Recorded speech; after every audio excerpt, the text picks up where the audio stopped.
हे मित्रों, सनातन धर्म के महान ग्रंथ गरुड़ पुराण में मृत्यु और उसके बाद आत्मा की यात्रा का गूढ़ रहस्य विस्तार से बताया गया है। आज की इस कथा में हम जानेंगे कि जब मनुष्य का शरीर पंच तत्वों में विलीन कर दिया जाता है, जब शव को अग्नि को समर्पित कर दिया जाता है, तब आत्मा के साथ क्या घटित होता है। गरुड़ जी ने भगवान विष्णु से प्रश्न किया, हे प्रभु, जब जीव का शरीर चिता पर जल जाता है तब उसकी आत्मा कहां जाती है और उस समय उसकी दशा कैसी होती है। भगवान विष्णु ने मुस्कुराकर कहा, हे विंता पुत्र गरुड़, यह रहस्य अत्यंत गूढ़ है। सुनो, मैं तुम्हें बताता हूं। शव जलने के बाद आत्मा की दशा कैसी होती है। जैसे ही मृतक का शरीर अग्नि को समर्पित होता है, आत्मा शरीर से पूर्ण रूप से अलग हो जाती है। आत्मा अब सूक्ष्म देह में रहती है, जिसे यातना देह कहते हैं। आत्मा अपने ही जले हुए शरीर को देखती है। उसे मोह और आसक्ति के कारण गहरा दुख होता है। वो रोती है और पुकारती है कि ये मेरा घर है, ये मेरा परिवार है, मैं सबको छोड़कर कहां जा रहा हूं। जब परिवार के लोग विलाप करते हैं, आत्मा उनके पास ही भटकती है। वो उनके रोने की आवाज सुनती है, परंतु कुछ कर नहीं पाती। इस अवस्था में आत्मा अत्यंत व्याकुल रहती है। गरुड़ पुराण के अनुसार मृत्यु के बाद आत्मा 13 दिन तक पृथ्वी लोक में अपने परिवार के बीच ही रहती है। इस समय वो अपनी इच्छाओं और अपूर्ण कार्यों को देखती रहती है।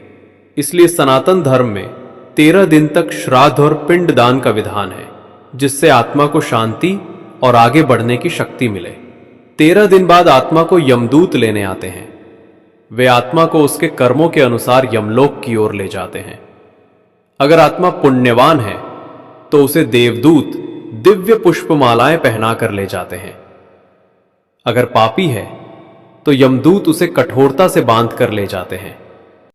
इसलिए गरुड़ पुराण में कहा गया है कि मृतक के लिए गीता, राम नाम और विष्णु सहस्त्रनाम का पाठ करना चाहिए, ताकि आत्मा को पीड़ा से मुक्ति मिले।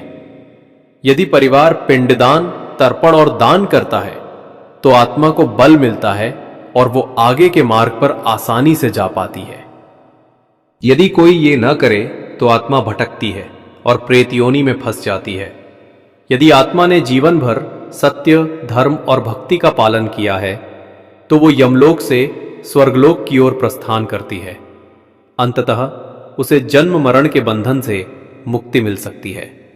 पाप कर्मों से बंधी आत्मा को यमलोक में दंड मिलता है। उसे नरकों से होकर गुजरना पड़ता है और फिर पुनर्जन्म लेना पड़ता है। भगवान विष्णु ने गरुड़ से कहा, हे गरुड़, मृत्यु सत्य है। शरीर मिट्टी में मिल जाता है, पर आत्मा अमर है। मनुष्य को चाहिए कि जीवन में पुण्य कर्म करे, दूसरों का भला करे और ईश्वर का स्मरण करे। तभी शव जलने के बाद उसकी आत्मा दुख भोगने के बजाय शांति और मोक्ष की ओर बढ़ पाएगी। अगर आपको यह कथा पसंद आई तो कृपया वीडियो को लाइक करें और चैनल को सब्सक्राइब करके इस ज्ञान यात्रा में हमारे साथ जुड़ें। जय श्री हरि।